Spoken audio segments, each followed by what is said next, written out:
Let's look at the difference between top-down and bottom-up processing. So what is bottom-up processing?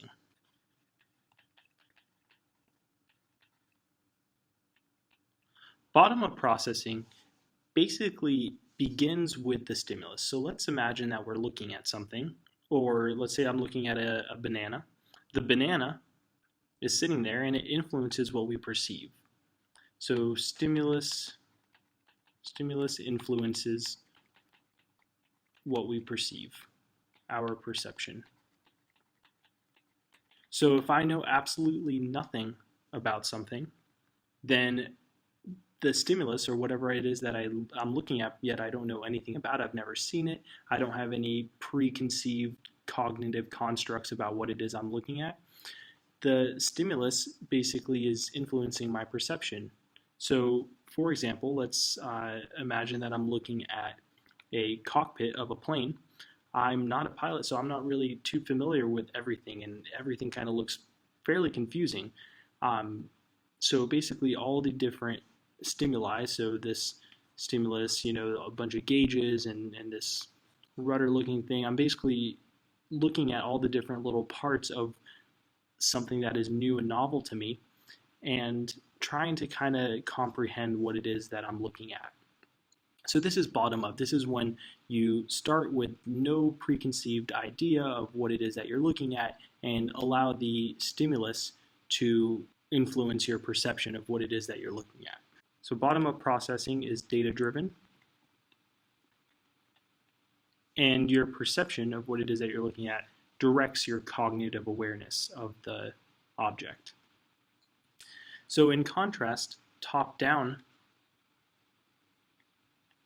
processing basically uses your background knowledge. So it uses your background knowledge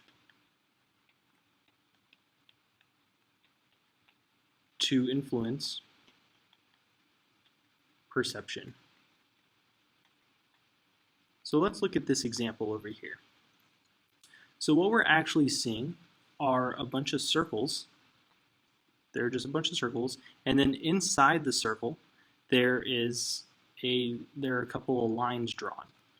So we're looking at this set of circles, these white circles with lines drawn inside of them. We're creating this cube. We're basically taking these lines and then putting them together in order to create a cube, even though the stimulus itself, which is the circles with the lines, actually doesn't draw a cube, because there are these black spaces over here and there's absolutely nothing in the black spaces, but our brains are basically taking this information and using our knowledge of cubes and what they're supposed to look like, we're recreating a cube despite a lack of a cube actually being present in the image. So that's top-down processing, is using your background information, your background knowledge, your learning, your expectations in order to influence what it is that we're perceiving. So in other words, it's theory-driven. We look at this and we assume that they're trying to represent a cube even though one's not actually drawn there.